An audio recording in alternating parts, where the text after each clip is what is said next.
El mundo es dinámico. A veces se para de golpe, otras avanza deprisa.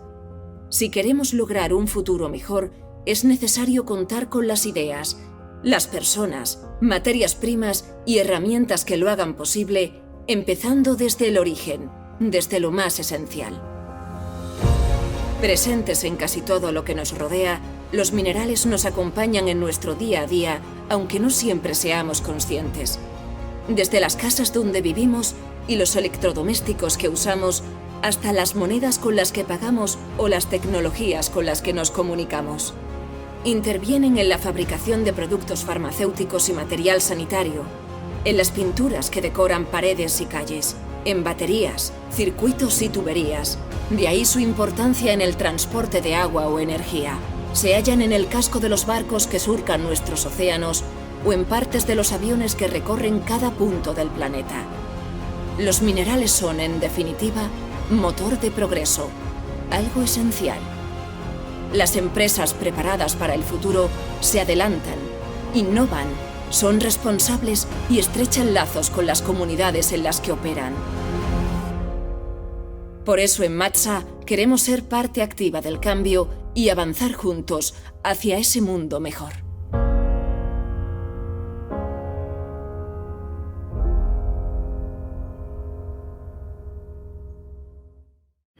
Como todos ustedes conocen, la minería es una actividad económica del sector primario y una de las actividades más antiguas de la humanidad, conociéndose desde hace mucho tiempo, desde la prehistoria, la utilización de diversos minerales para la fabricación de herramientas y armas, teniendo constancia arqueológica de la mina de la Cueva de León en Suazilandia, que tiene una edad de 43.000 años.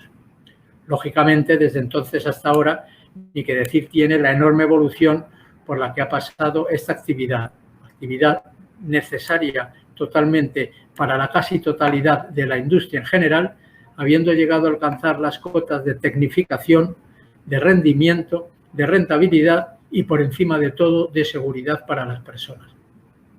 A todo esto hay que añadir, en los últimos tiempos, en los tiempos actuales, el respeto al medio ambiente y la sostenibilidad. De todo ello nos hablarán nuestros participantes a la mesa de hoy, que hemos titulado Hacia una minería responsable y sostenible.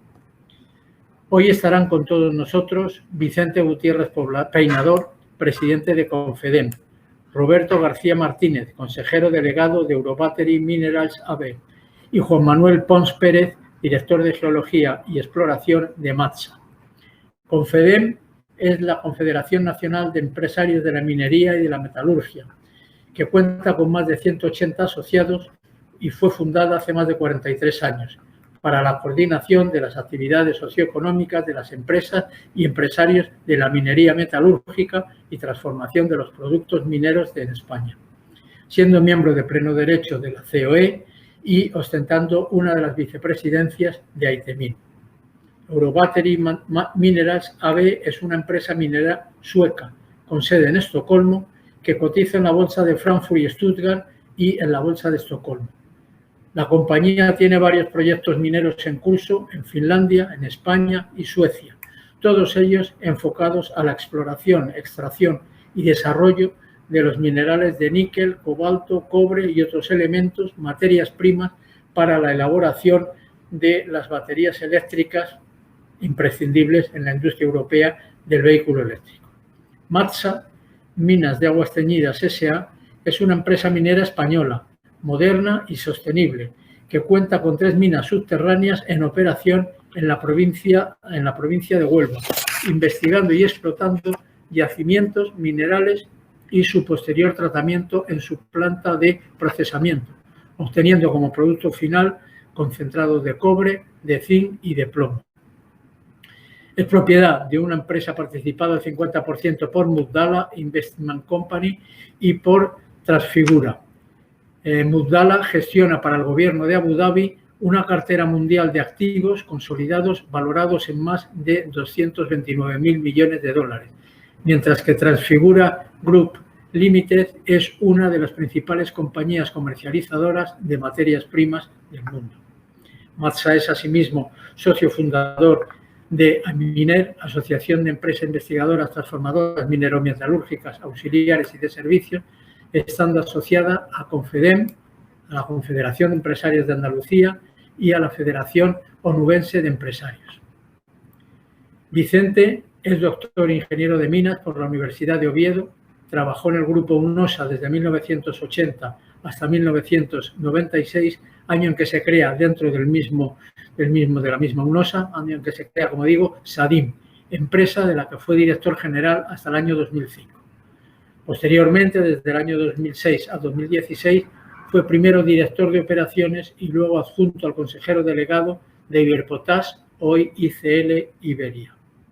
Ha sido profesor asociado en el Departamento de Explotación de Minas de la Universidad de Oviedo durante 14 años.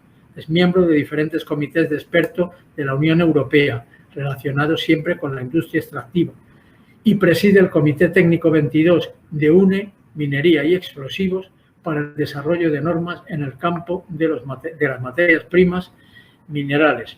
Actualmente es presidente de Confedem y secretario general de Primigea. Roberto es consejero delegado y miembro del Consejo de Administración de Eurobattery Minerals. Acumula más de 25 años de experiencia en la industria minera a nivel internacional. Durante su carrera ha trabajado tanto en el lado teórico como en el práctico en la industria de explotación y exploración y extracción minera.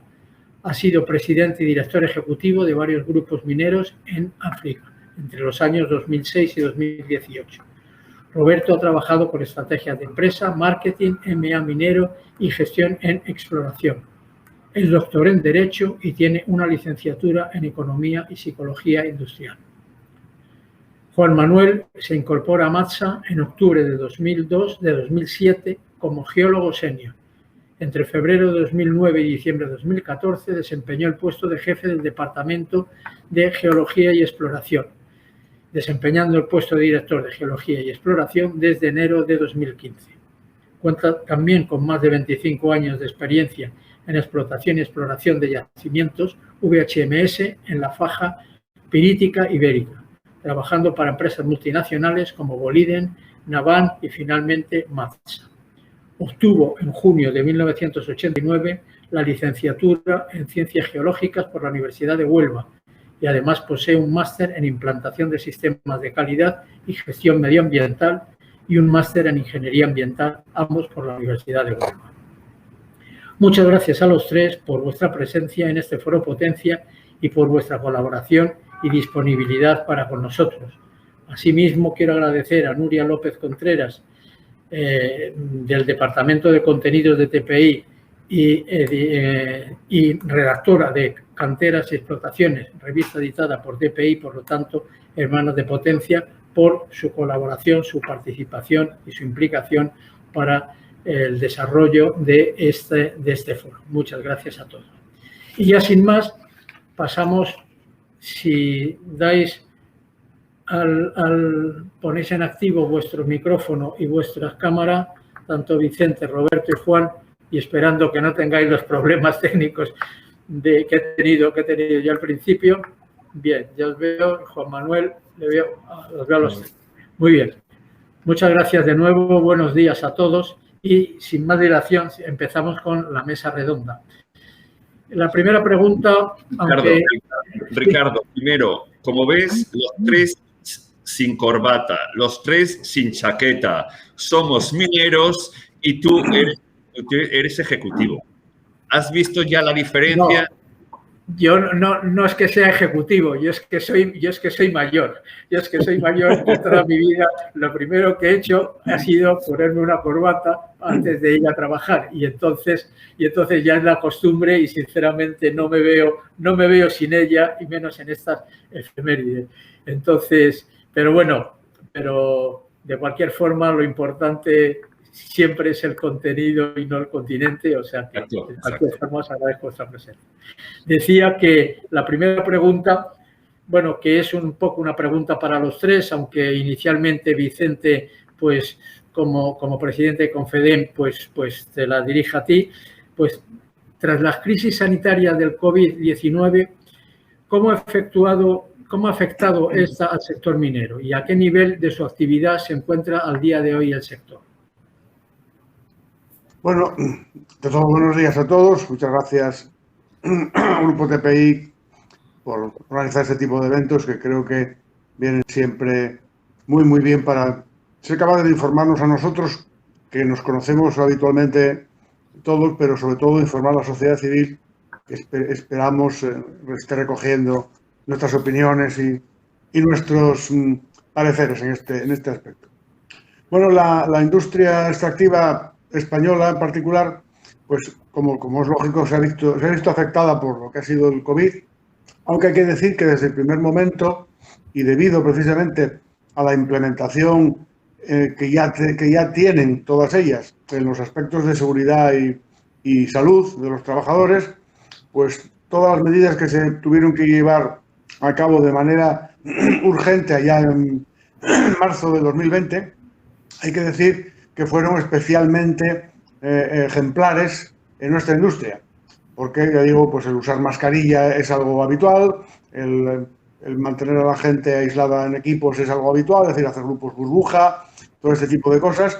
Lógicamente había una cierta limitación en lo que es la capacidad de reuniones en superficie, pero la actividad subterránea, pues en muchos casos se vio muy poco afectada. Hay que decir que el gobierno también colaboró al tema cuando se hicieron la definición de procesos esenciales o de trabajos esenciales, y se pudo convencer al Ministerio y sobre todo a las diferentes direcciones regionales de industria y minería que la minería pues era una labor totalmente esencial, y que pues elementos tan sencillos como lo que es la arena de gato, en cuestión de 15 días podría haberse terminado sus existencias en los supermercados, y es un caso claro de una necesidad, digamos, como otras muchas, el cobre, el acero, los hornos altos, por ejemplo, de Asturias, que en principio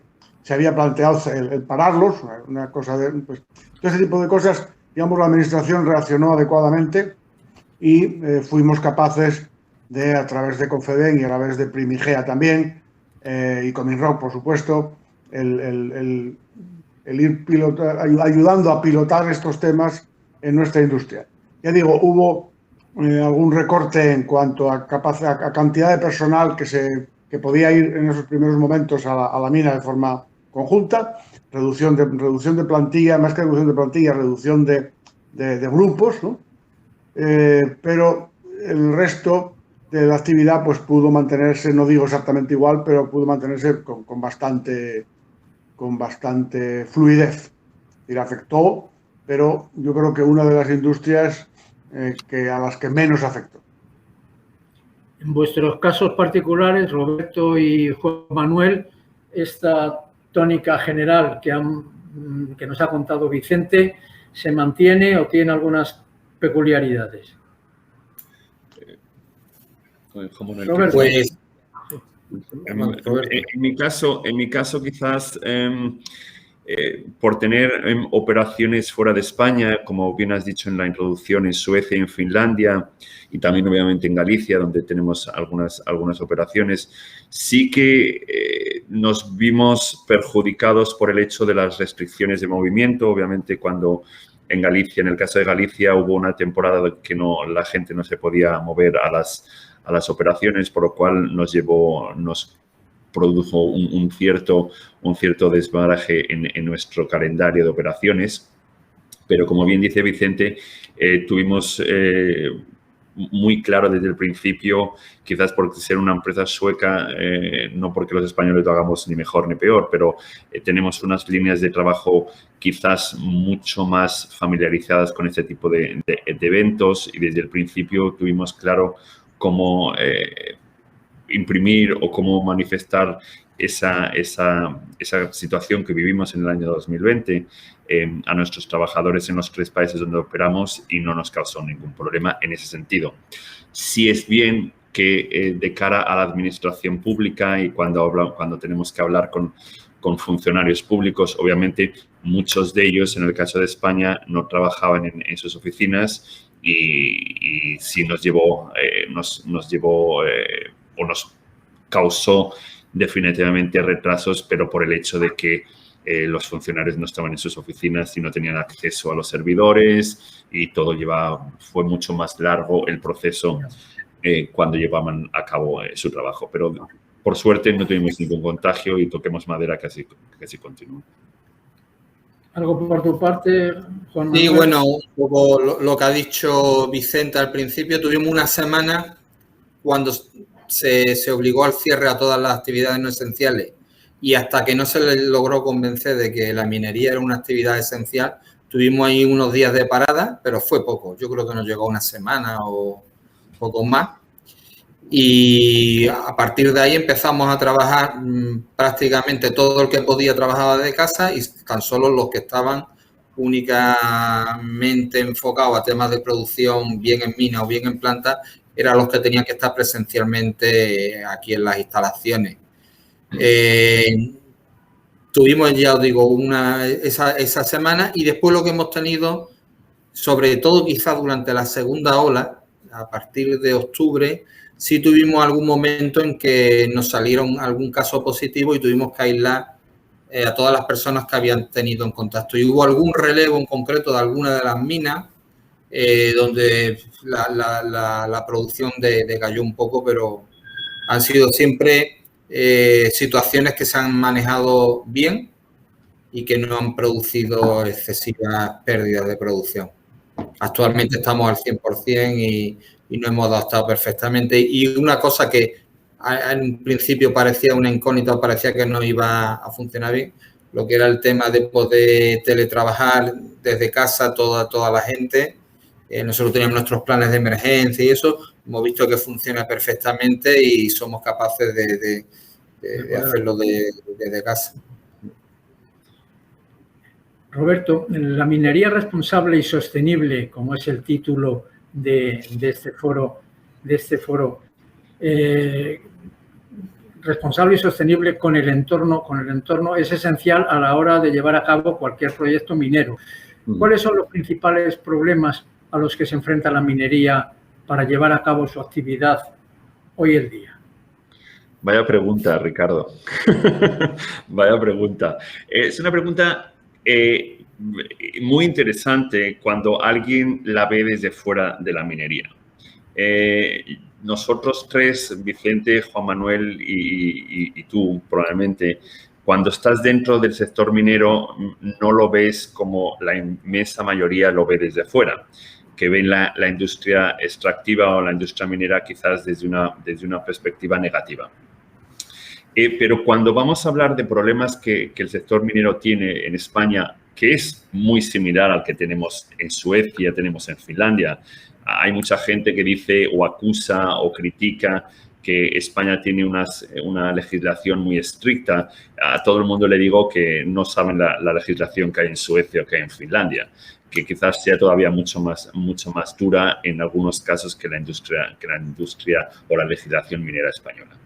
Pero cuando hablamos de problemas, quizás nuestra empresa, en el caso de las operaciones en España, tenemos que dividir dos tipos de problemas. Uno es el legislativo y de los órganos que intervienen en todo el proceso de cuando estamos haciendo un proyecto minero, donde no hay una clara estructura en qué punto y de qué forma esos organismos o locales o regionales o nacionales se tienen que involucrar, y hay veces, y Juan Manuel y yo lo hemos vivido en primera línea, donde cuando estás haciendo el papeleo, digamos, de un proyecto minero en cualquier sitio en España, pues te encuentras con los problemas de que un ayuntamiento, cuando está todo resuelto, el ayuntamiento te pide una serie de documentaciones que no tiene por qué pedirla porque no es de su competencia, pero se involucra en una serie de actos que no son de su competencia, que creo que más bien es por falta de conocimiento de la ley de minas, y lo que lleva es, o lo que conlleva ese proceso es un retraso en todo el papeleo, en todo el proceso. Es un problema que España tiene y que quizás después en otras preguntas lo podemos ampliar más, pero creo que es un problema que los españoles nos gusta involucrarlos en muchos sectores, en muchos puntos al mismo tiempo. Es un problema típico de la administración española. Otro problema que quizás sea más público, más de notoriedad de cara al público en general, es todo lo que tiene que ver con los temas ecológicos y de sostenibilidad. Obviamente, cuando una empresa está operando, y en el caso de Juan Manuel en Huelva y en el caso nuestro en Galicia, pues siempre tienes determinados grupos o determinados ciudadanos pues que no siempre están contentos con una empresa minera. Y yo siempre les digo a los inversores y cuando participo en seminarios de este tipo, que la empresa minera, como tú bien has dicho, es una parte importante de la economía española. En España hay más de 5.000 proyectos mineros actualmente, mueve más de 26.000 millones de euros en España, por lo cual es un motor muy importante de la economía española y todavía va a formar parte en un futuro mucho más, o va a participar en una mayor parte en el sector energético, en el sector económico del país. ¿Por qué?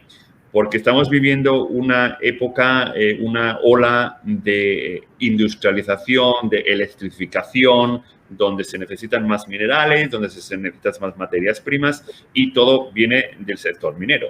Y existen esos problemas pues, de grupos ecologistas o los ciudadanos que no están de acuerdo con eso y siempre tienes fricciones o resistencias de cara a cuando te acusan, por ejemplo, de que viertes agua contaminada a los ríos o contaminas X, o te acusan. En el caso de España no tenemos grupos indígenas, pero en otros países y en Suecia hay mucha gente que no sabe, o en Finlandia, que no saben que en Europa todavía hay indígenas, no solo en Sudamérica o en África, sino también en el norte de Europa. Y obviamente tienes que respetar los derechos, tienes que respetar la zona donde estás trabajando y obviamente tienes ciertas, yo no les llamaría problemas, tienes handicaps que tienes que solventar y lo importante es siempre colaborar con esos proyectos, con esas personas, con esos grupos, ir de la mano con ellos y no tratar de subirte encima de ellos o digamos, echarlos a un lado porque al fin y al cabo no sirve para nada. Sí, sí. Juan Manuel, Roberto ha hablado de la regulación más o menos estricta, más bien más que menos, en torno a la minería que existe en España. ¿Qué opinión tienes sobre este aspecto? ¿Es necesario establecer una nueva regla de juego que se ajuste a la realidad del sector? Y también ha hablado de problemas burocráticos o de la administración. ¿Qué responsabilidad tienen las administraciones públicas en este sentido? Bueno, pues en principio, comparándola con otros países, en concreto Masa, por ejemplo, tiene operaciones ahora mismo. Tenemos 2 empresas de investigación en Portugal trabajando y yo conozco de otros países, en concreto Canadá, incluso Suecia también y Finlandia, estoy en contacto con ellos. Lo que es la legislación minera en España no es más estricta ni menos que en otros países de la Unión Europea, fundamentalmente.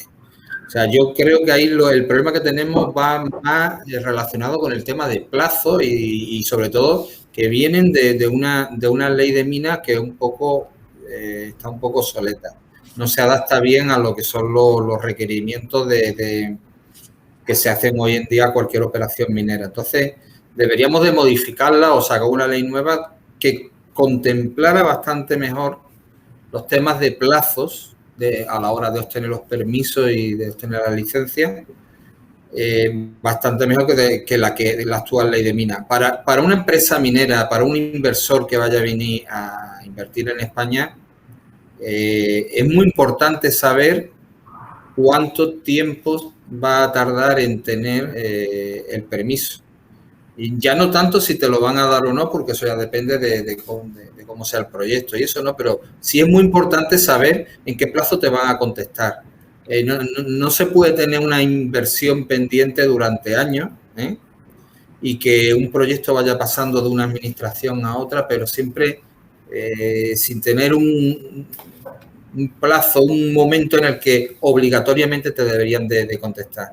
Yo creo que sería muy importante tener lo que se llama o lo que se llamaba antes un silencio positivo. En el caso de que en un determinado tiempo, que debería de quedar registrado en una ley, si no se te contestan, pues se entiende que sería una aprobación implícita del proyecto.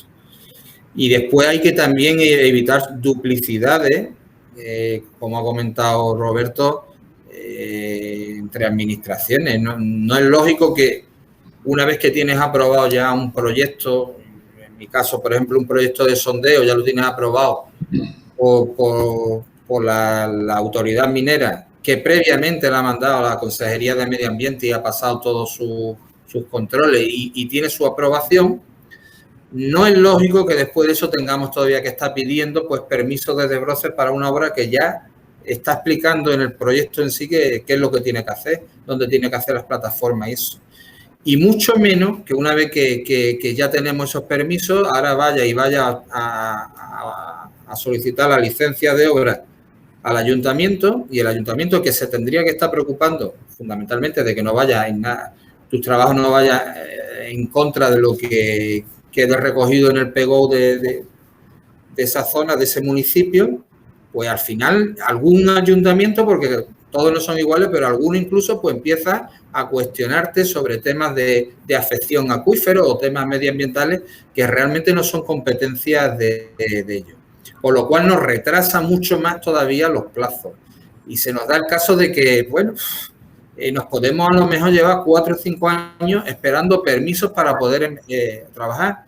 Y bueno, en nuestro caso somos una empresa que estamos trabajando ya en La Faja, que tenemos 3 operaciones en funcionamiento y que tenemos otras cosas, otros trabajos, pero yo me pongo en la piel de una empresa de exploración pura y dura, una junior minera. No puedes tener 4 o 5 años la inversión ahí esperando para poderla hacer, porque la mayoría de ellas dependen de mover el dinero en la bolsa, y si tú no das noticias referentes a los trabajos que realizas, pues no puedes sobrevivir. Y eso ahuyenta a muchas empresas una vez que vienen a España y ves cómo funcionamos. O sea, yo, para finalizar, yo creo que tenemos un problema de que no respetamos plazos, y es una cosa que deberíamos de cambiar en una nueva ley. Ajustar muy bien los plazos, el que sea, pero que quede claro y que se cumpla. Además, la existencia de una ventanilla única parecería muy necesario.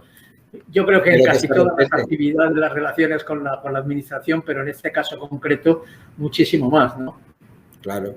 Es que si por un lado lo metes en mina y ya ellos se encargan de mandarlo a todas las administraciones que tienen algún tipo de competencia sobre los temas que tienen que decidir, y después de eso, una vez que tienen el proyecto, todavía por fuera de ahí te empiezan a pedir otras cosas. Claro. Eso hace que ya, si te ha tardado tiempo una vez que lo has metido en mina, si después de eso tienes que esperar más, pues hace las cosas muchas veces muy complicadas. Muy bien. Bueno, si me permitís, antes de empezar el siguiente bloque de retos y desafíos del sector, vamos a ver un vídeo que nos ha proporcionado, nos ha facilitado Matza, que se lo agradecemos, y que yo creo que va a ser muy ilustrativo para nuestros asistentes. Cuando queráis, por favor.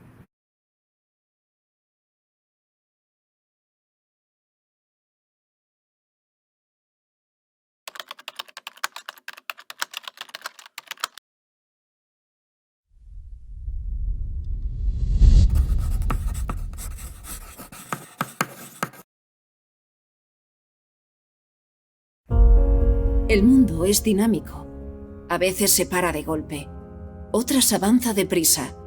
Si queremos lograr un futuro mejor, es necesario contar con las ideas, las personas, materias primas y herramientas que lo hagan posible, empezando desde el origen, desde lo más esencial. Presentes en casi todo lo que nos rodea, los minerales nos acompañan en nuestro día a día, aunque no siempre seamos conscientes. Desde las casas donde vivimos y los electrodomésticos que usamos, hasta las monedas con las que pagamos o las tecnologías con las que nos comunicamos. Intervienen en la fabricación de productos farmacéuticos y material sanitario, en las pinturas que decoran paredes y calles, en baterías, circuitos y tuberías. De ahí su importancia en el transporte de agua o energía. Se hallan en el casco de los barcos que surcan nuestros océanos o en partes de los aviones que recorren cada punto del planeta. Los minerales son, en definitiva, motor de progreso, algo esencial. Las empresas preparadas para el futuro se adelantan, innovan, son responsables y estrechan lazos con las comunidades en las que operan. Por eso en Matsa queremos ser parte activa del cambio y avanzar juntos hacia ese mundo mejor.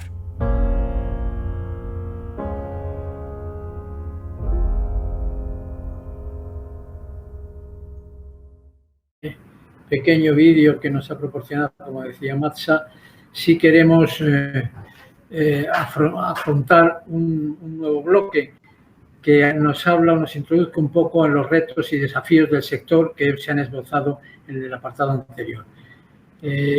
Vicente, la innovación tecnológica es parte del camino hacia una economía circular. ¿Cómo llega el sector ante el cambio de paradigma en estos últimos años? ¿Qué acciones se están llevando a cabo la Confederación Nacional de Empresarios de la Minería y la Metalúrgica, desde Confedem concretamente?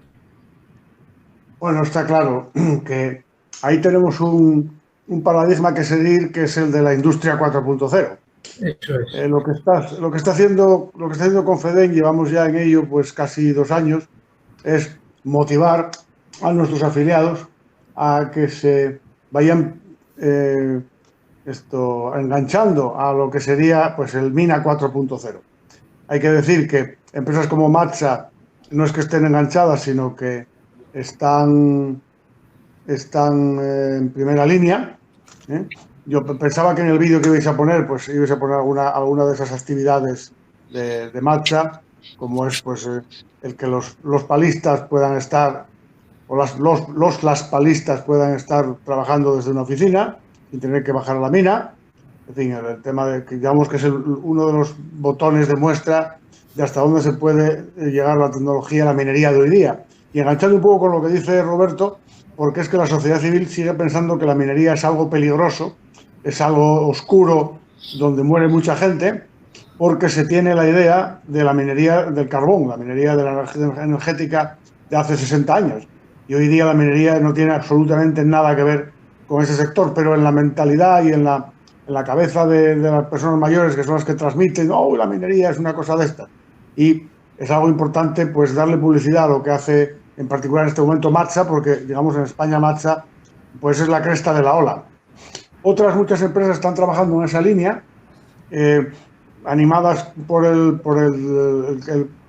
la facilidad que hay, o la cierta facilidad que hay para encontrar medios financieros para hacer ese cambio, pero hay que reconocer que el sector minero pues tiene una inercia muy grande. Entonces el ir a una empresa, de una pequeña y mediana empresa, decirle, oye, que deberías de automatizar tus camiones, deberías de sensorizarlos para hacer, bueno, pues tienen, digamos, alguna reticencia todavía porque es gastarse un dinero y quizá no son capaces de ver la mejora en cuanto a valor añadido, en cuanto a situación de seguridad, en cuanto a mejora del mantenimiento incluso de esos camiones, por poner un ejemplo, ¿no?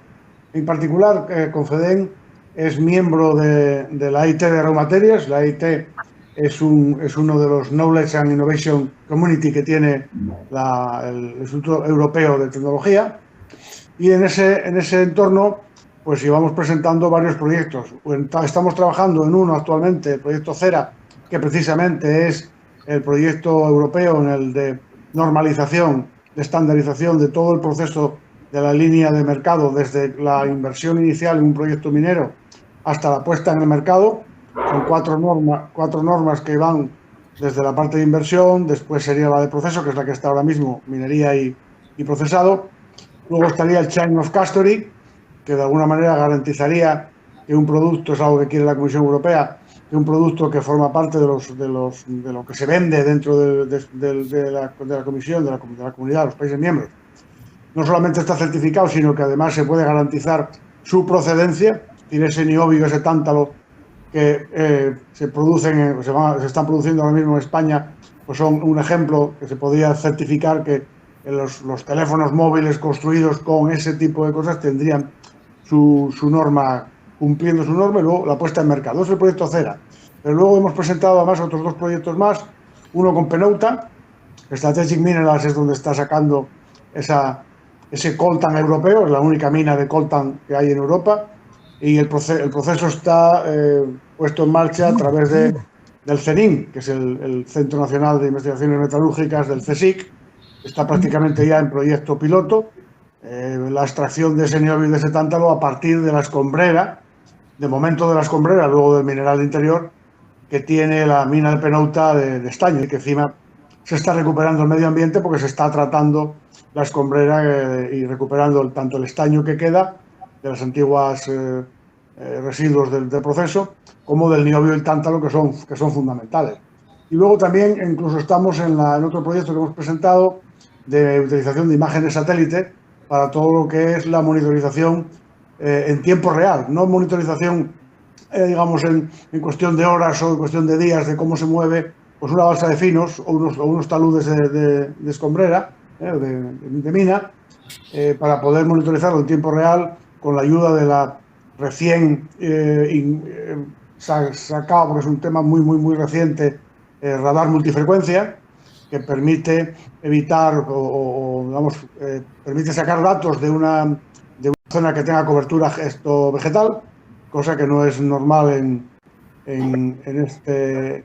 El radar habitual pues tropieza con esa cobertura, el radar multifrecuencia no tropieza, pues el proyecto está presentado en esa línea y permite además hacerlo con transparencia, de manera que a esos datos que está sacando, que está monitorizando en tiempo real el satélite, pues puede acceder la administración, puede acceder la sociedad civil y ser conscientes de que cuando se dice que una presa de finos, una balsa de finos no se está moviendo y es segura, pues no solamente lo diga la propia empresa, sino que lo diga en las fotografías satélite y esa monitorización en tiempo real que se tiene encima. Es decir, todo enganchando siempre con la línea de la licencia social para operar, que al final es ese ente que dice pues que una empresa cumple con una serie de procedimientos y que es transparente, sobre todo lo que hace lo sabe toda la comunidad de gente afectada, los stakeholders famosos, ¿no?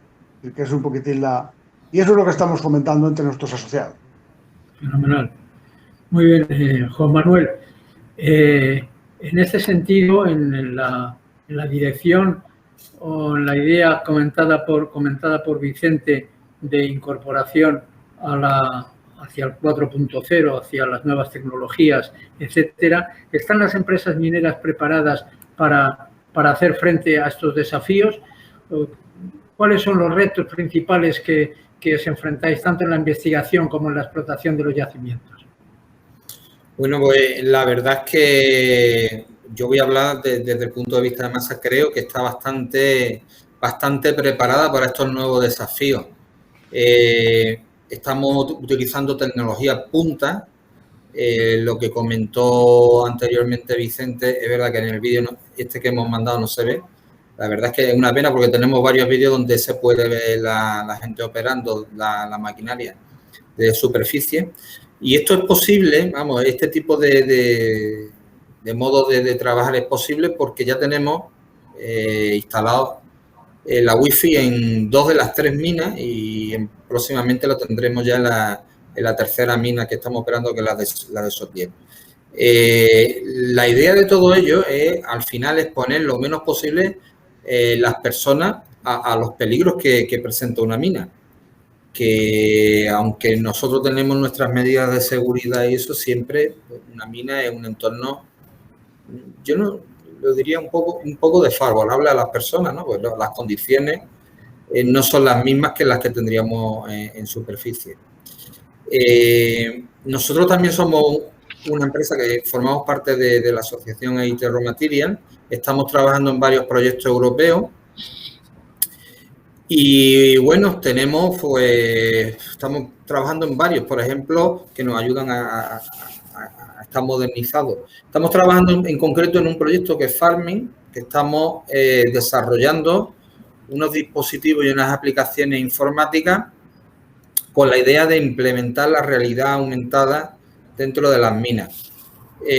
Para que nos entendamos, lo que queremos es poder visualizar dentro de las minas, dentro de las galerías, los modelos geológicos y de distribución de metales que tenemos creados pues, con Leapfrog, con Datamine, con Micromine. Pues es un dispositivo que mediante unas gafas especiales o incluso en una tablet se puede visualizar superpuesto lo que es la realidad. Por ejemplo, estás dentro de una galería y puedes ver los contactos geológicos, dónde están realmente colocados y dónde los teníamos puestos nosotros en los modelos geológicos. Y ahí dentro de la misma mina podemos hacer las correcciones oportunas y corregir los modelos.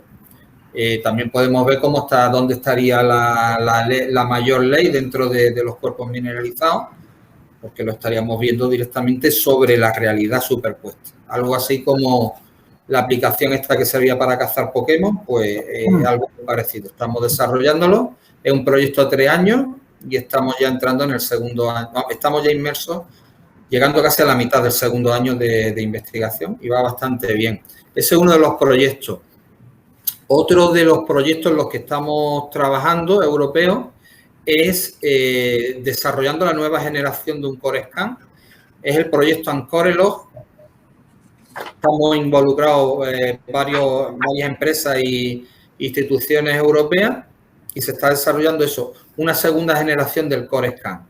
Para que lo entendamos, es una máquina donde se van metiendo los testigos de sondeo y además de la testificación geológica que se va haciendo automáticamente en parte por Machine Learning, porque la máquina va aprendiendo, según las directrices que le vamos dando, va aprendiendo a testificar sondeo. Además de ello, sin tener que destruir el testigo, nos hace un análisis químico empleando rayos X y también, lo que es muy importante, que esto nunca nos lo da un laboratorio químico, nos da datos o información sobre las especies mineralógicas presentes.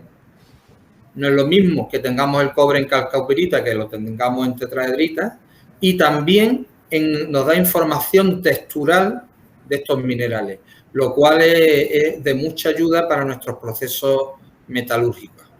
Entonces, en ese proyecto estamos trabajando, está próximo a finalizar y vamos a tener ya el primer prototipo a modo de prueba, lo vamos a tener aquí durante finales de este año 2021. Además, en MATSA estamos trabajando también en lo que es la utilización también de la inteligencia artificial, el Machine Learning aplicado a la exploración mineral. Estamos combinando toda la información geológica, geoquímica, geofísica, hiperespectral, toda la información disponible, la metemos dentro de una serie de programas informáticos y el sistema es capaz de ir aprendiendo y va generando objetivos de perforación que este mismo sistema debe ser retroalimentado con los resultados que vamos teniendo y poco a poco va aprendiendo. Y bueno, estamos aplicando prácticamente todas las últimas tecnologías punteras. Los aspectos de digitalización tan... Sí, bueno, toda la información ahora mismo... Digitalización de la empresa, no de unos procesos productivos, sino lo que es la empresa en general, en global, ¿no? Sí, todo está, la verdad, muy automatizado, muy digitalizado. Ya, por ejemplo, hemos apostado por una oficina sin papeles.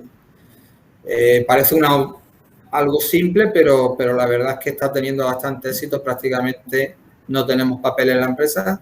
Todo se manda en digital, lo consultamos bien en los teléfonos móviles, en los ordenadores. Y, bueno, en cada departamento, pues, se están haciendo cosas.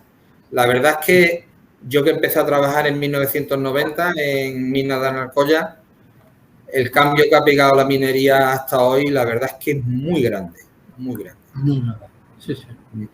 Sí, sí, como en todo, pero en la minería... En la minería yo creo que mucho más que en otras actividades.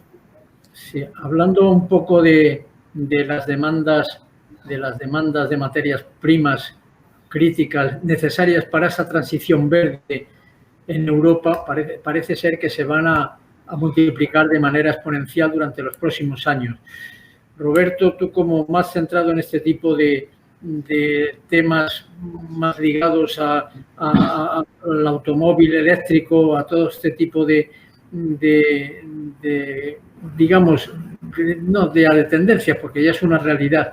¿Desde qué perspectivas hay que abordar esta situación? ¿Qué papel juega la Unión Europea en el establecimiento de unas bases que regulen la transición verde en el sector vuestro, lógicamente? Bien, como tú bien has dicho, la Unión Europea, y lo han mencionado de pasada también Juan Manuel, el año pasado creó la Alianza Europea de Materias Primas, que la lanzó la Unión Europea o la Comisión, la presidencia de la Comisión Europea en septiembre de 2020. Y lo que intenta es minimizar esa dependencia que la Unión Europea tiene, pues, de los grandes países mineros fuera de la Unión Europea. No tenemos que olvidar que el 70% de las tierras raras o de muchas materias primas en el sector minero provienen de países muy, muy, muy concretos. Es decir, cobalto, el 70% o más del 60% proviene de Congo. Cobre, el 50% proviene de Chile y Argentina. Cuando hablamos de las tierras raras, el 70% viene de China.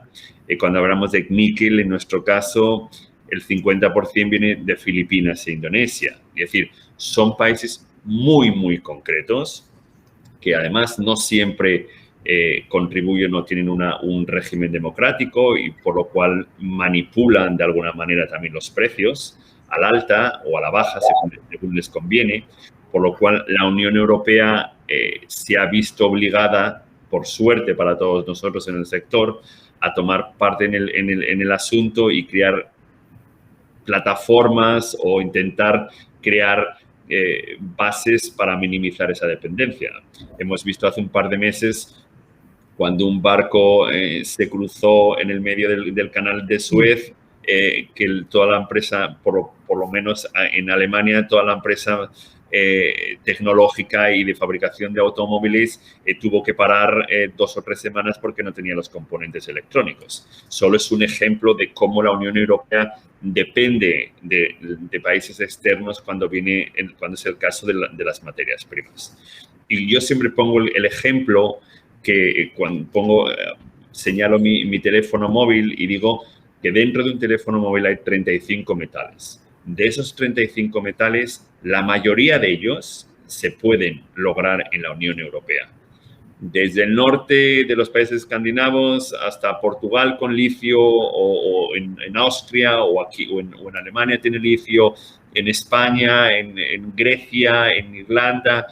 Lo único que no tenemos digamos, una normativa europea común y cada país va por su lado y nos tenemos que dar cuenta que si queremos ser partícipes de que la Unión Europea o de los países que integran la Unión Europea, que tengamos algo que decir en esa transición verde, tenemos que despertar y tenemos que lograr no tener esa dependencia de fuera. Y como bien ha dicho Juan Manuel, pues empresas como la suya, como la mía, pues pertenecemos, y también cuando ha dicho Vicente, pertenecemos a organizaciones europeas y participamos en proyectos europeos para intentar lograr eso, para intentar lograr que la Unión Europea sea partícipe y que tenga algo que decir a la hora de las materias primas, porque tenemos toda la cadena de la B a la Z, pero nos falta la A, y la A son las materias primas que dependemos de esos países europeos. Más tarde hablaré, si tenemos tiempo, de todo el dinero que la Unión Europea pretende meter en los países europeos y creo que España puede beneficiarse de ese dinero, pero más tarde tenemos tiempo de hablar de ello. A mí me gustaría añadir una cosa ahí que creo que es bastante importante. Roberto ha dicho, además perfectamente, que prácticamente de todos los metales que tiene en un teléfono móvil, prácticamente casi todos, se pueden obtener dentro de la Unión Europea. Y es verdad que la Unión Europea como entidad está lanzando programas para intentar garantizar suministro que se necesita para este tipo de elementos críticos. Pero no hay que olvidar una cosa. Dentro de la Unión Europea somos muchos países y hay algunos de ellos donde la minería no está permitida. Estoy hablando, por ejemplo, de dos muy grandes, Francia y Alemania, donde yo ya no sé en qué año se abrió la última mina en Alemania, y sin embargo, toda su industria tecnológica demanda esos materiales. Entonces, lo veo un poco hipócrita, porque también a la hora de captar esos fondos europeos, son ellos los primeros que están también para cogerlos.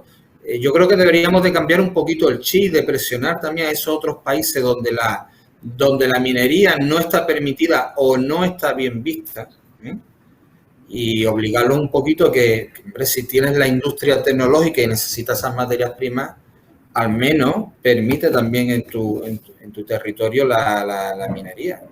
Es que hay yacimientos de cobre Mira, en Alemania, pero no lo explotan.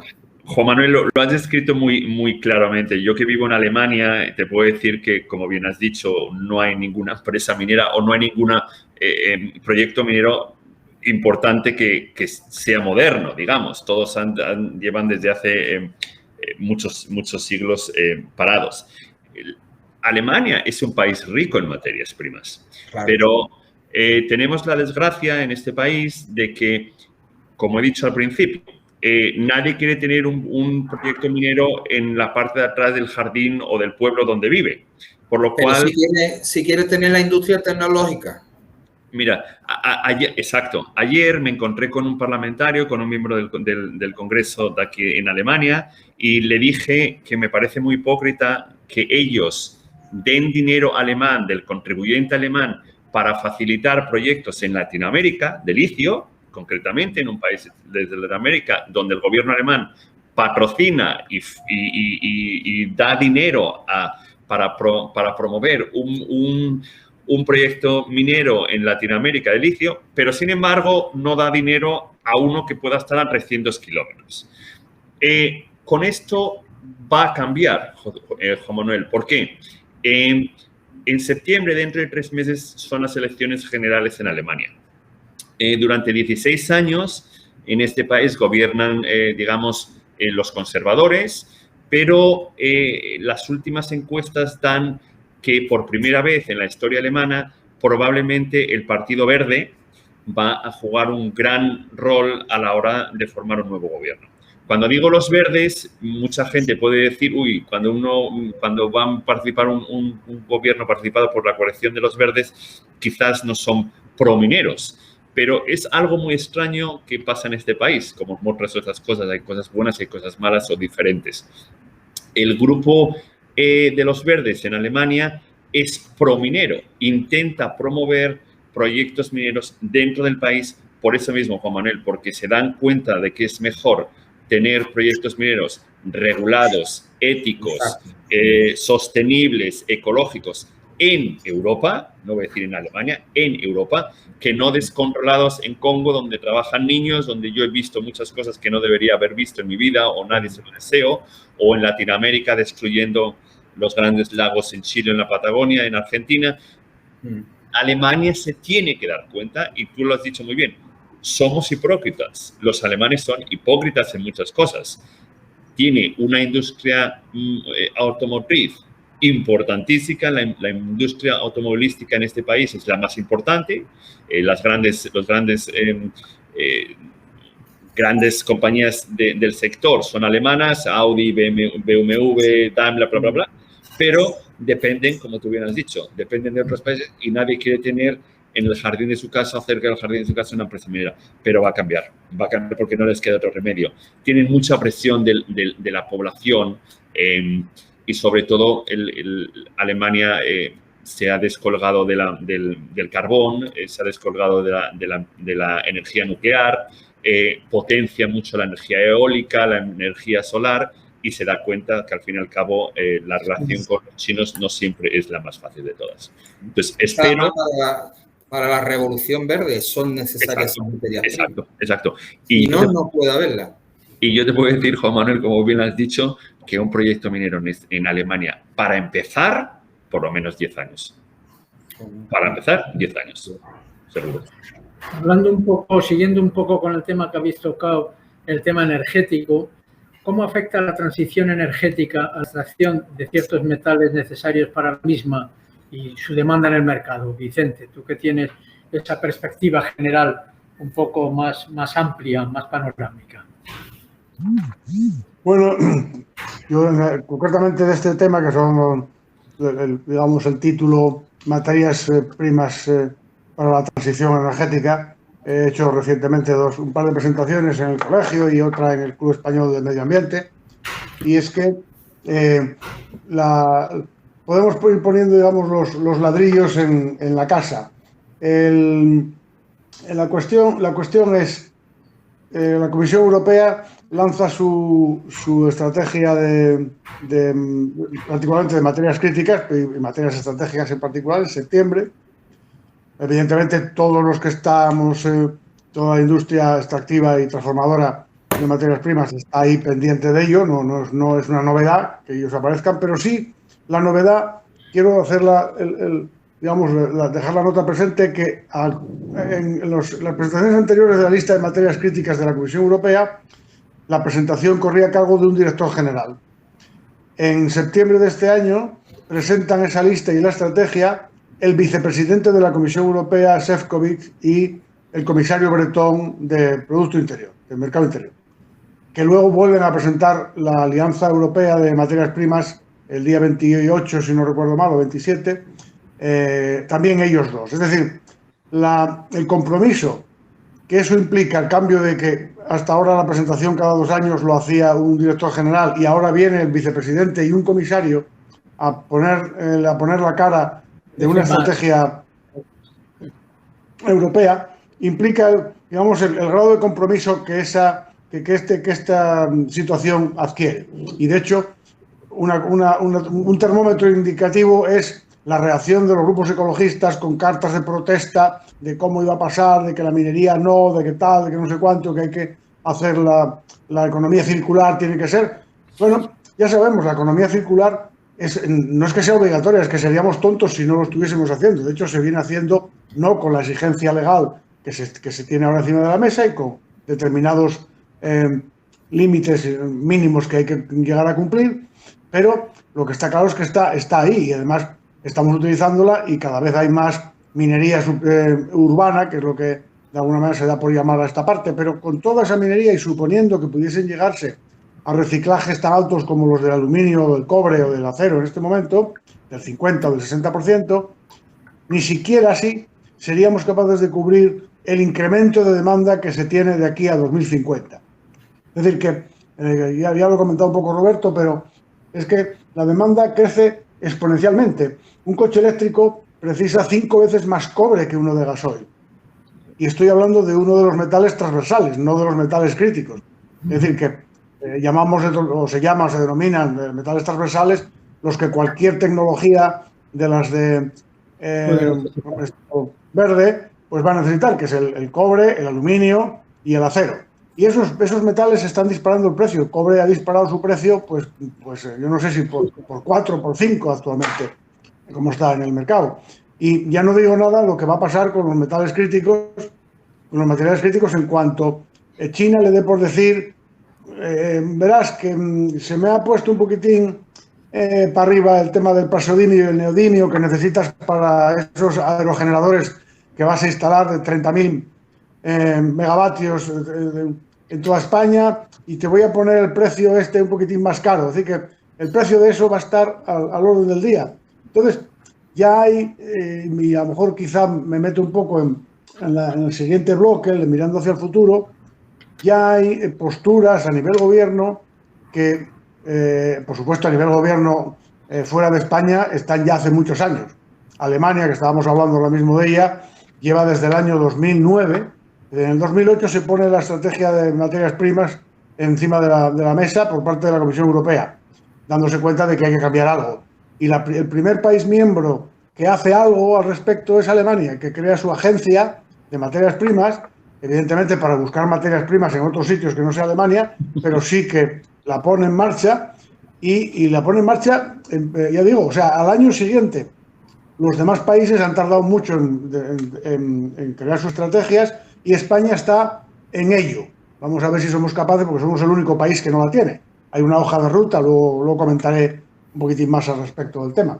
Es decir, que estos precios al alza, pues los vamos a tener porque estamos en una de las olas, yo creo que hasta ahora mismo históricamente, si vamos a la bolsa de valor de metales en Londres, pues vemos que los gráficos de incremento de precios de los metales es más alta que ninguna de las anteriores.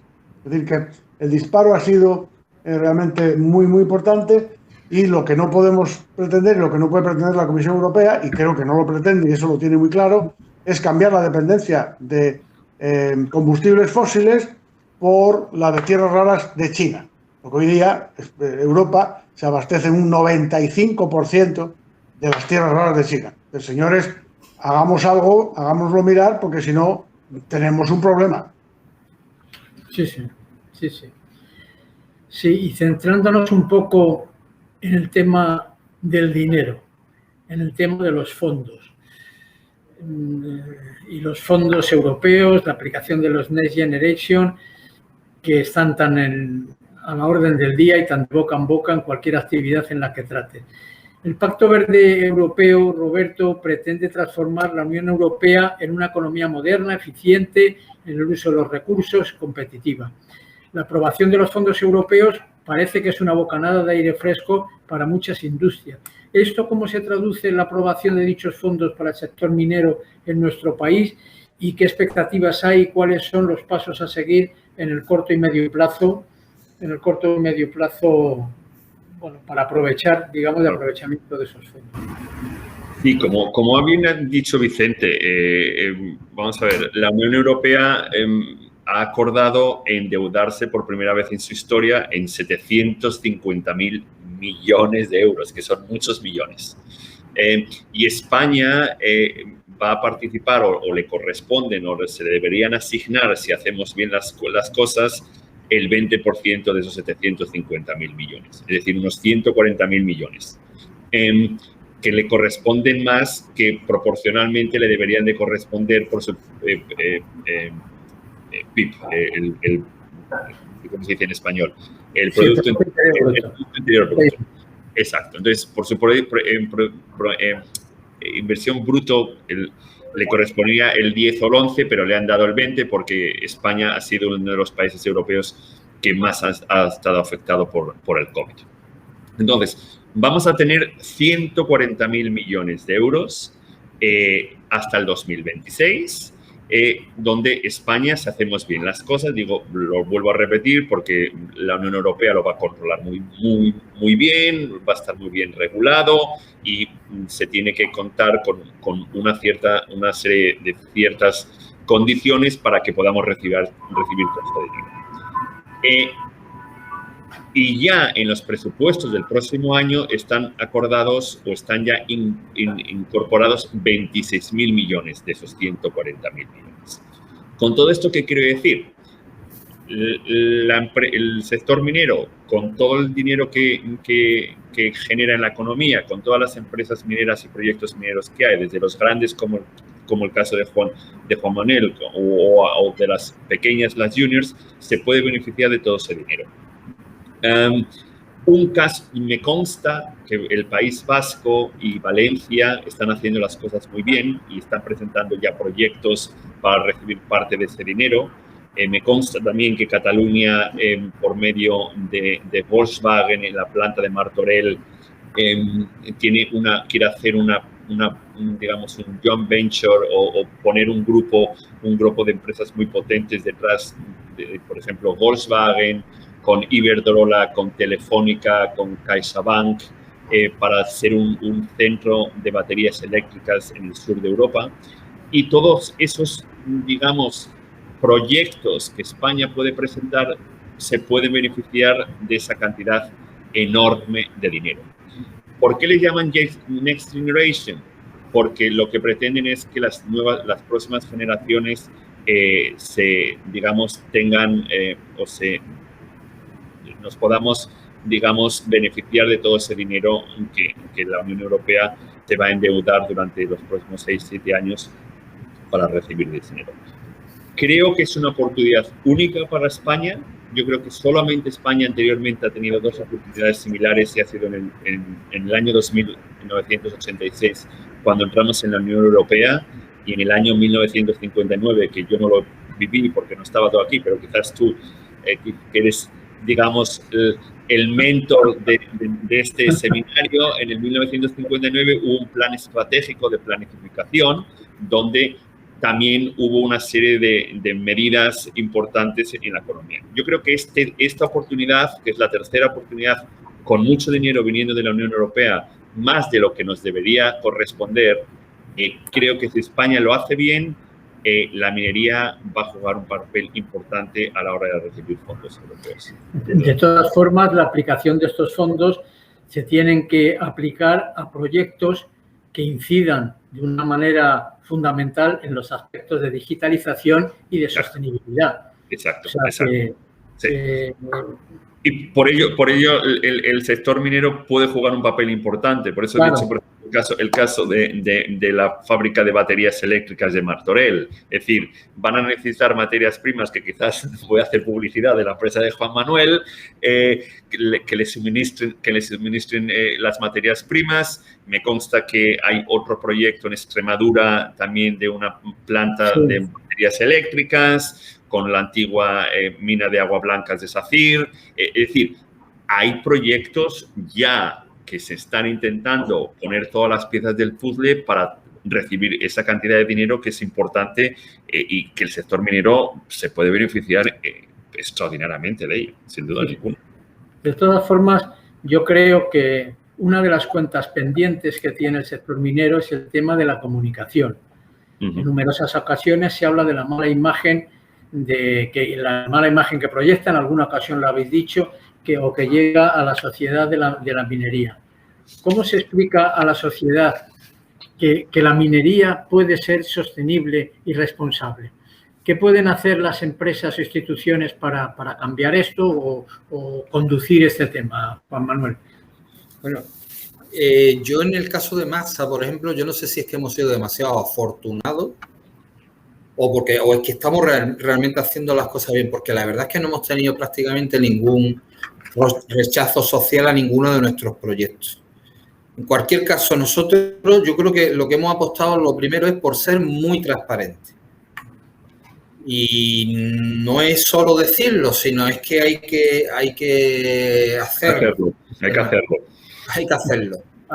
Y no solo con lo que te exige la ley, porque te dice, bueno, es un estudio de impacto ambiental, tiene un periodo de información pública durante el cual el proyecto, ya sabes, se queda a exposición pública, la gente puede hacer alegaciones. No, me estoy refiriendo sobre todo a lo que es con las comunidades del entorno, que son al final los de verdad los interesados, no un grupo ecologista que puede estar promovido por a lo mejor un interés un poco más, no sé si llamarlo más oscuro, ¿no? Que te pueden estar poniendo alegaciones por esto. Yo me estoy refiriendo realmente con la gente que vive en el entorno de la mina, que es la que va a sufrir o se va a beneficiar de algún modo de que haya allí una mina. Entonces, nosotros tenemos unas relaciones con los ayuntamientos del entorno muy buenas.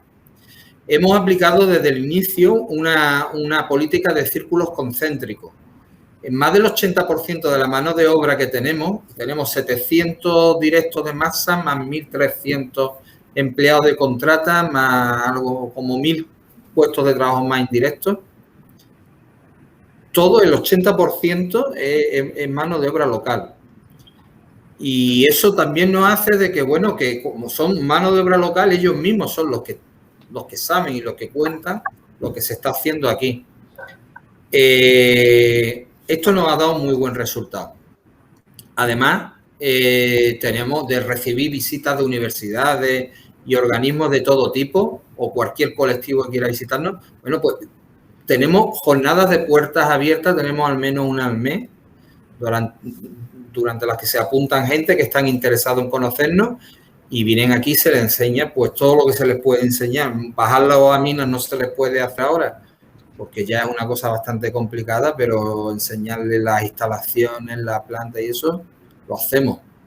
Entonces, no ocultamos nada. Cualquier organismo, cualquier persona que quiera saber algo, se le informa. Y sobre todo por eso, porque tenemos la gente trabajando aquí y ellos mismos saben lo que está pasando.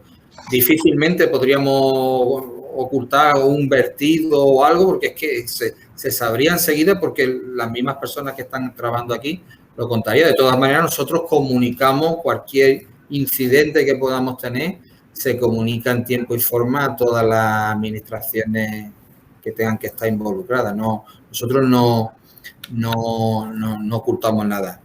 Esto es una batalla que hay que ganarla día a día, ¿eh? Esto no es, me acuerdo ahora de que tengo que ser transparente y soy un día transparente y 4 o 5 días no. Tienes que serlo todos los días.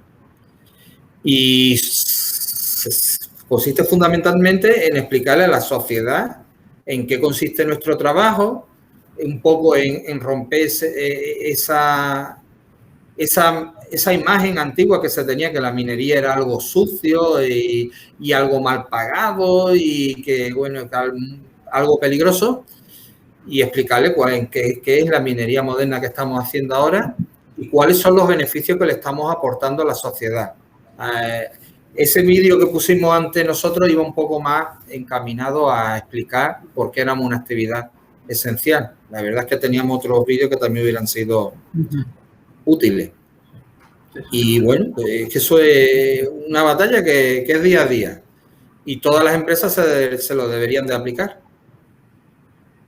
Y en todos los sectores, Juan Manuel. Sí, porque, pero la realidad es que un accidente en una mina se difunde de forma nacional y durante mucho tiempo, y sin embargo, a lo mejor un accidente de tráfico que produzca el mismo número de víctimas, pues no deja de ser una reseña en la 5ª página de un periódico o a última hora en el telediario. Sí, pero si me permite, Ricardo, ahí sí es por el morbo. Sería con lo de la mala prensa. Por supuesto, sí, es ese morbo. Por supuesto, tenemos esa mala imagen. Como yo he trabajado durante muchos años en empresas mineras de extracción de diamantes y oro, y te puedes imaginar lo que he tenido que aguantar de cara cuando trabajaba con diamantes. Pero yo siempre digo que me parece que lo Vicente anteriormente, la generación quizás de nuestros padres o de nuestros abuelos tiene esa idea antigua de una minería sucia, con el casco, con la lámpara, con muchos accidentes. Además, yo vengo de León, de una zona minera tradicionalmente del carbón, del Bierzo, donde ha habido accidentes y ha habido pozos que ha muerto mucha gente. Pero yo siempre también pongo el ejemplo de que la industria textil es mucho más contaminante que la industria minera. Y aquí nadie habla de grandes grupos textiles europeos o españoles donde son muy contaminantes, pero tienen un departamento seguramente de publicidad muy potente donde no se habla de ello. La empresa del café o la empresa del tabaco o la empresa de cualquier otra industria del café en Sudamérica, o las industrias tabaqueras en Indonesia o en el sur de Asia, no son sostenibles, Ricardo. Son mucho más contaminantes y éticamente hablando mucho peores que la industria minera. Por eso tenemos todos intentar limpiar esa imagen de la industria minera. A mí no me tienes que convencer. Yo únicamente añadir al aspecto de transparencia que decía Juan Manuel, que me parece muy correcto y muy adecuado. A lo mejor es eso, difundirlo más y mejor. Por supuesto. no solo a los vecinos, que son los más interesados, sino que llegue al resto de la sociedad, ¿no? Pero para eso sirven esta clase de seminarios que estamos haciendo hoy, donde seguramente haya cientos de personas escuchándonos y viéndonos, y es como una cadena donde podemos expandir que la industria minera es una industria tecnológicamente hablando punto 4, 5, 6, donde alguien no es esa típica idea que tenemos sucia, minera, 3.000 personas trabajando, que era la época de los años 60. Sí. Sí. No sé si hemos perdido a Vicente, no le veo en pantalla. Estaba cansado con la noche de San Juan y se ha ido a tomar un café. Probablemente. Si es por eso, pues me parece perfecto. De cualquier forma, y ya por terminar, un par de preguntas mirando hacia el futuro. Entonces, yo sí quería arrimar un poco el ascua a la sardina de la construcción. Ya sabéis que la revista Potencia y el foro Potencia es más de la construcción, pero bueno, la construcción y la minería tienen muchos puntos de contacto y puntos comunes. Pero entonces, actualmente creo que tú lo has tocado, o me parece que ha sido Vicente, ha tocado el problema actual que hay con la subida de precios de algunas materias primas. Entonces, el sector de la construcción, bueno, pues tiene un problema actualmente relacionado con el disparado coste de las materias primas imprescindibles para la obra civil y edificación, que afectan a los materiales básicos en construcción y que proceden o son minerales. Me refiero, por ejemplo, bueno, al acero, el acero corrugado, que ha subido un 78%, el aluminio un 56% y el cobre un 102%. Estos son los datos que tengo. Antes Vicente hablaba de 200, probablemente él tenga mejor los datos, pero bueno, de cualquier forma, un disparate, porque eso es en un plazo de tiempo muy corto. ¿A qué se puede achacar este incremento? ¿O es un hecho puntual o se prevé que siga manteniendo esta tendencia a lo largo del tiempo? Vamos a ver, hay varios factores que influyen en esta subida de las materias primas. Y no solo en esos que has comentado. En el caso de la construcción, no hay madera disponible en el mercado. Me consta de que hay grandes grupos constructores que no pueden construir porque no hay madera disponible, por lo cual es el caso general de todas las materias primas en el caso de la construcción. Pero en el caso de los minerales, es lo que he dicho anteriormente, se dan 2 o 3 factores muy concretos. Uno es el aumento del petróleo en los últimos meses. Ha afectado mucho a los gastos de transporte porque todos esos minerales, o la mayoría de esos minerales de los que estamos hablando en el caso de la construcción, principalmente China, es el gran productor y hay que transportarlos. El gasto del petróleo ha subido considerablemente en los últimos meses y también el coste de los contenedores. No hay contenedores disponibles en el mercado. Un contenedor de 20 pies que en el mes de enero costaba 1.000 euros del puerto de Shanghai o en el puerto de Hanoi, llevarlo a Valencia, que podía costar 1.000 o 2.000 euros, hoy cuesta 5.000 o 6.000 euros porque no hay disponibilidad de contenedores. Eso hace incrementar el coste del material, de la materia prima o del acero o de lo que sea para la construcción. El segundo problema que tenemos es que China sigue siendo el gran motor de producción o de refinamiento de esas materias primas en el metal o los productos que necesita la construcción, y obviamente dependemos de él, y es el caso que he dicho anteriormente del barco en el medio del puerto, del canal de Suez. Con todo esto, yo creo que van a seguir subiendo los precios. Creo que esto no es algo a corto plazo. Yo creo que las commodities o las materias primas en general van a continuar subiendo a medio plazo.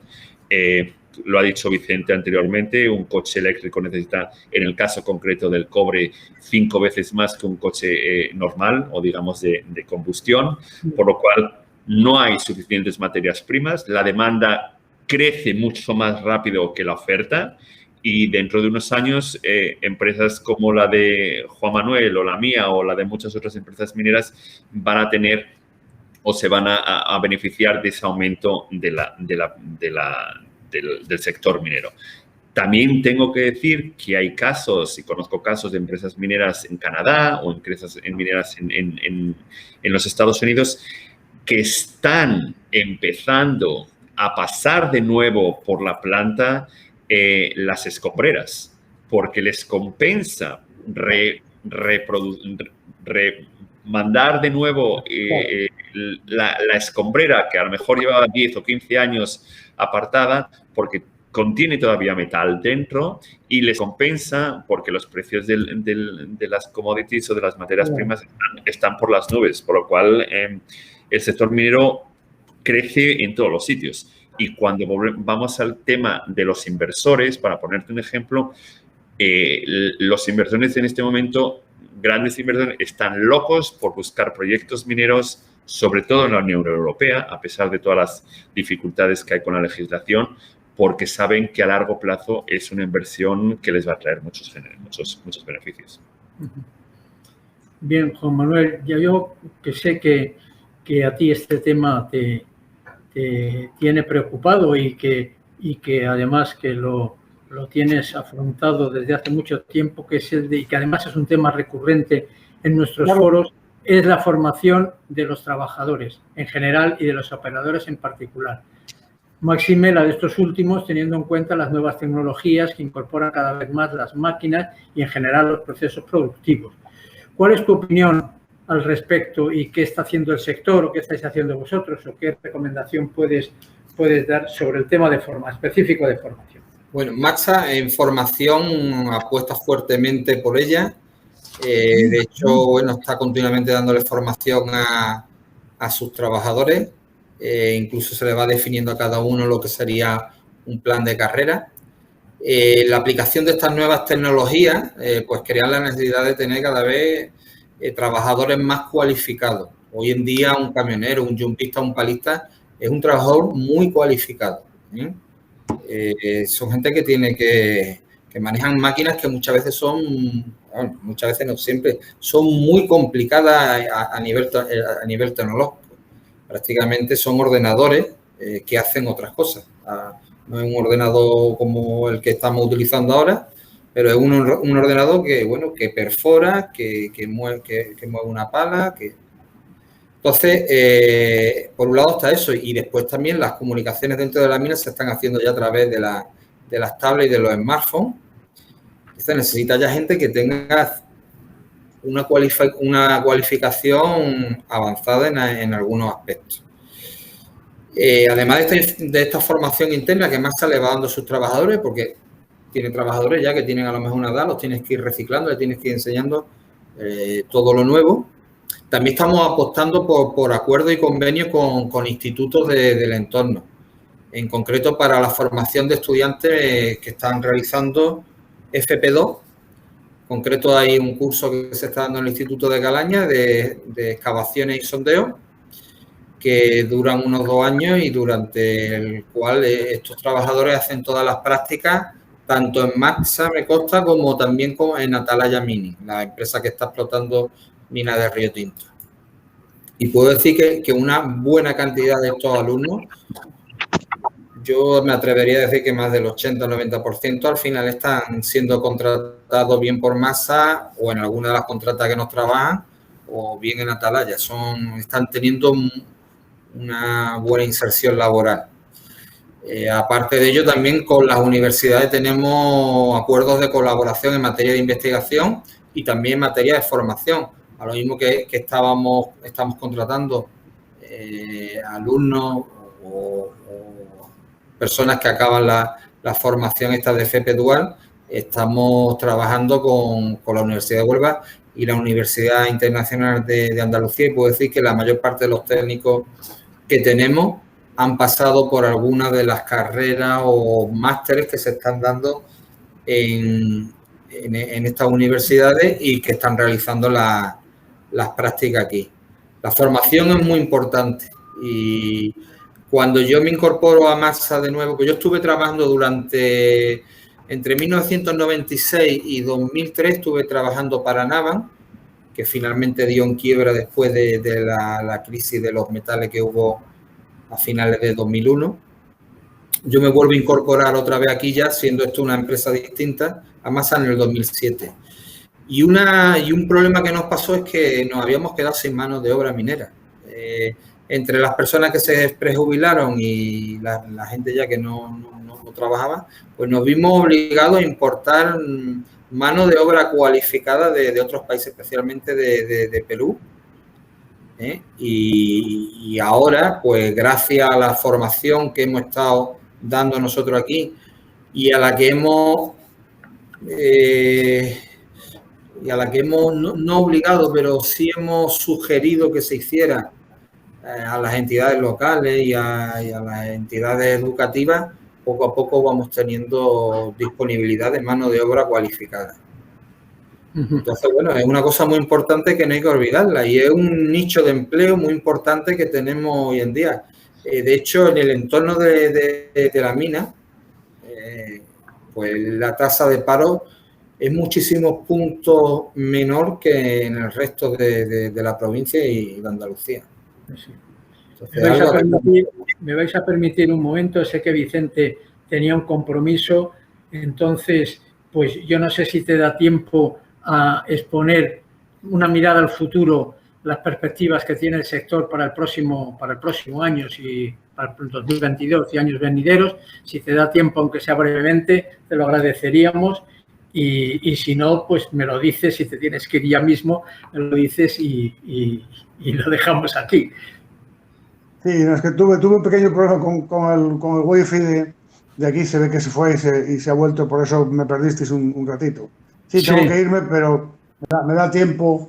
Tengo ahora mismo a continuación otra reunión con la embajada de Británica, porque estamos organizando un webinar para el día 30 entre Inglaterra y Reino Unido y España con Confedem. Entonces vamos a ver si terminamos de plantearlo. Bueno, yo mirando hacia el futuro, yo soy bastante optimista, porque ya sabemos siempre la famosa frase de que una flor no hace primavera, pero es que si no hay una flor, por lo menos, pues no habría nunca primavera, con lo cual, digamos, la expectativa la cuento porque si vamos viendo qué ha hecho el gobierno español dentro del sector o para potenciar el sector industrial extractivo, pues el PNIEC, el Plan Nacional Integrado de Energía y Clima del 2020, el borrador último, entre sus medidas concretas, plantea una que es la actualización de la base de datos de reservas minerales por parte del IGME. Sabemos que el IGME ahora está dentro del CSIC.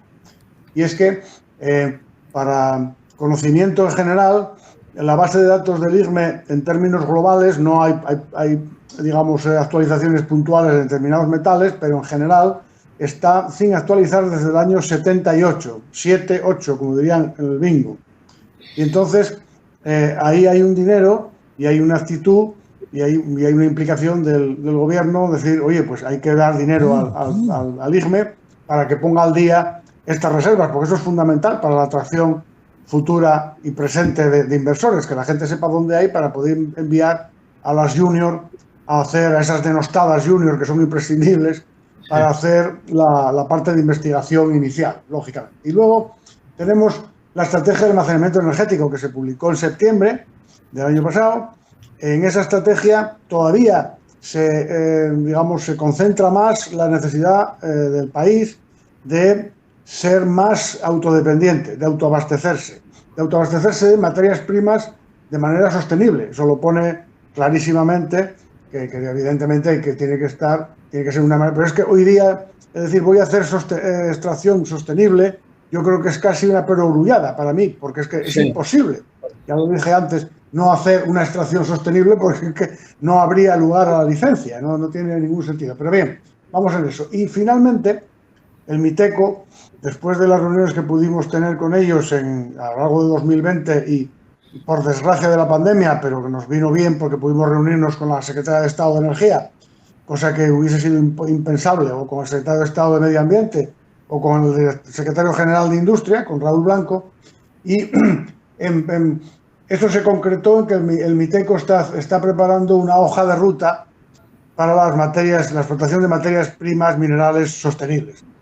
Nosotros pedimos una estrategia, bueno, tenemos una hoja de ruta, o están preparando esa hoja de ruta, bueno, menos es nada y desde luego estamos encantados, estamos participando con ellos, se supone que en los próximos meses, el otro día lo decía Daniel Torrejón, en los próximos meses saldrá esa hoja de ruta y bueno, ahí veremos hasta qué punto pues el gobierno se implica y es capaz de limar esas asperezas que en algunos sitios hay, sobre todo pues de cara a los proyectos de materias primas críticas, que es que lo que no tiene ningún sentido es que haya tierras raras en Ciudad Real y no se puedan explotar porque a un alcalde se le ponga por montera, que esto no tiene ni pies ni cabeza, ¿no? Pero bueno, esa es la situación y en esa esperanza vivimos.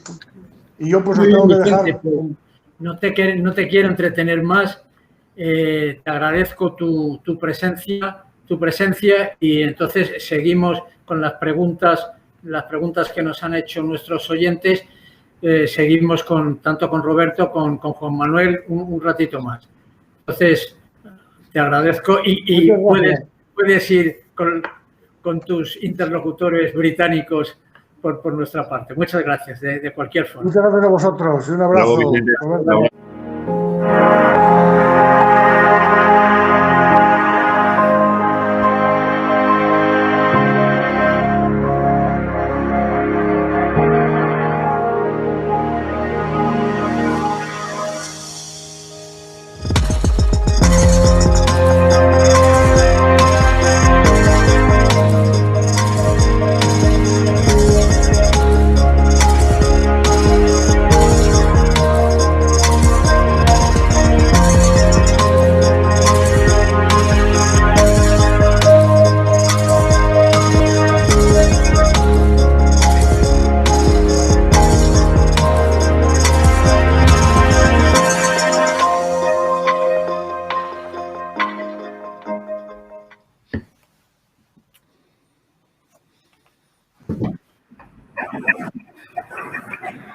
Sí, muy bien. Bueno, pues dado pues, vuestra exposición interesante, pues nos ha llevado casi prácticamente el tiempo que disponíamos. De todas formas, hay algunas preguntas que nos han hecho nuestros oyentes, ya las habéis contestado, como cómo puede afectar la llegada de los fondos europeos o cómo veis el futuro a corto o medio plazo en la península ibérica. Sí hay dos temas que sí me gustaría que me contestaseis. Uno, que es si existe en España, me preguntan si existe en España alguna explotación de tierras raras. Yo creo, Roberto, que tú de ese tema nos podrás comentar algo. Y otra para ti, Juan Manuel, si tú ves viable la posibilidad real de abrir más explotaciones mineras en el futuro. Vale. Sobre el tema de tierras raras, que me conste, vamos a ver, España es un país rico en materias primas minerales y también en tierras raras. Que me conste, y lo ha pasado muy deprisa Vicente, ha habido un gran proyecto de tierras raras en Ciudad Real, en Matamulas, creo que se llama el lugar, donde era un grandísimo proyecto de neodimio. Se hizo exploración, se hizo sondeos, tenía una pinta muy, muy buena, pero un grupo ecologista puso un recurso ante la administración. El recurso siguió adelante, fue positivo o le dio la razón al grupo ecologista y se cayó el proyecto. Me consta que hubo mucho dinero envuelto en los proyectos hasta donde llegaron. Para contestarte, que yo me conste, no sé, a lo mejor Juan Manuel si conoce alguno, que yo me conste, no hay ningún proyecto minero de tierras raras activo en España, pero sí que hay materias primas o tierras raras en España por ser un país realmente rico en tierras raras. También sé que hay algún proyecto minero en Galicia de tierras raras, pero está en el mismo punto de exploración, de desarrollo, pero no en producción, salvo el de Matasmulas de Ciudad Real, que estuvo muy, muy, muy, muy cerca. No conozco ningún otro. No sé si Juan Manuel conoce. No, sí, Juan Manuel. Yo no conozco ninguno más. Matamula es el único que yo conozco y es una pena que esté en esa situación. Sí. Y como ha dicho, y lo ha nombrado anteriormente también Vicente, es que neodimio es una tierra rara que se necesita para las baterías eléctricas, que se necesita para los imanes normal y corriente, un imán de casa normal y corriente, utiliza neodimio. Es una pena porque el 70% del neodimio viene de China y podríamos tenerlo en España, podríamos ser un país exportador de neodimio a grupos de producción, pero es lo que hay. En cuanto, Juan Manuel, en cuanto a tu feeling o tu idea o o lo que realmente conozcas, la posibilidad real de abrir más explotaciones mineras en España en los próximos años, ¿cómo lo ves? Sí, yo lo veo totalmente factible. En nuestra mente, en el concreto de Masa, está abrir, ya tenemos algún yacimiento nuevo descubierto y estudiado, y algunos que estamos estudiando en este momento. Casi con toda seguridad abriremos alguna explotación más. Y eso, claro, eso es en Andalucía, y que en Andalucía es lo mismo que hay países que no son partidarios de la minería. En España hay regiones que no son tan partidarias de que haya nueva minería. En Andalucía no pienso que vaya a haber ningún problema. Sí hay alguna vez algún proyecto minero que está en los juzgados, o sonará la apertura de Alcollar, por ejemplo, está pendiente de los juzgados. A mí me gustaría que todo eso se resolviera lo antes posible, que les den la razón a quien se lo tengan que dar, pero que lo hagan en tiempo y forma. Lo mismo que dije antes con el tema de los plazos, un inversor no puede estar esperando años y años a que se decidan. Yo creo que los tiempos judiciales también tendrían que tener unos plazos y se tendría que resolver. Y en cuanto al resto de zonas de España, pues en mi mente está, por ejemplo, el tema de Minatouro en Galicia, que es un proyecto de cobre bastante atractivo, que es de Atalaya, y en estos momentos está también en problemas, está con problemas, y es una pena porque sería una buena explotación. En Galicia también cayó una mina de oro que era por Cuesto. El proyecto ese tampoco ha salido. Y ¿Tienes hay varios por ahí. Tienes la suerte, Juan Manuel, de que trabajáis o estáis en una zona que realmente, lo que has dicho antes, que quizás localmente están a favor de la minería porque saben lo que es la minería y el motor de economía que puede generar la minería. Claro. Y tenéis una grandísima ventaja y ojalá continúe así y ojalá eso se pueda transmitir a otras provincias españolas, que no es el caso de todas, donde sí que hay mucha más resistencia de la gente, de los grupos ecologistas, etcétera, etcétera. Pero en Andalucía, chapó, de verdad. El sur de España es definitivamente, de cara a inversores, de cara a empresas como la nuestra que intenta ir a otros lugares, realmente Extremadura y Andalucía están en la punta del iceberg. Chapó. Que Extremadura es otro sitio donde, porque lo principal es que esté la materia prima, que tengamos los minerales. Eso es lo principal. Puedes crear las mejores condiciones, dar las mejores subvenciones, pero si no tienes el mineral, pues no hay nada que hacer. Sí, claro. Y lo que es una pena cuando tienes el mineral y no lo puedes explotar, pues porque no te dejan, ¿sabes? Sí. Pero entonces, es como todo, Juanma. Está así montado y...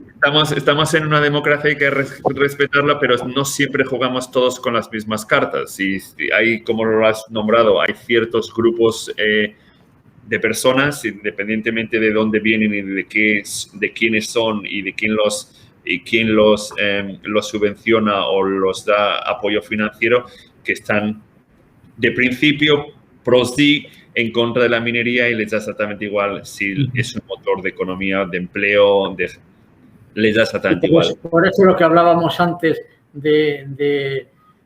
digamos, las comunicaciones es muy importante, claro, porque también el formar la opinión pública pues es fundamental. Por supuesto. Pero es que desgraciadamente desgraciadamente vende más una noticia negativa que una positiva. Entonces, cualquier persona que cree miedo o que dé malas noticias tiene probablemente mejores accesos a los medios de comunicación que alguien que vaya a dar una buena noticia. Sí, Y esperemos que en el futuro seamos capaces entre todos de conseguir llevar las cosas a su justo término. Vamos, no digo ni para un lado ni para otro, pero a su justo término. Bueno, pues yo quiero, como no puede ser de otra manera, agradeceros a vosotros de la misma manera que lo he hecho con Vicente, vuestra dedicación, vuestra colaboración, vuestro tiempo y sobre todo vuestros conocimientos que habéis aportado aquí en el foro Potencia, que lo tenéis a vuestra disposición para cuando creáis y queráis dar alguna noticia de interés para todos. Y por supuesto, antes de despedirnos, quiero informar a todos nuestros seguidores que este ha sido nuestro último foro antes de las vacaciones estivales y que volveremos a estar con todos vosotros en septiembre. Intentaremos seguir captando vuestra atención, contando con vuestra confianza y ofrecerles los debates y la información más actual y más interesante. Muchas gracias a todos, feliz verano y hasta septiembre. Muy bien, muchísimas gracias. Hasta luego. Hasta luego. Hasta luego.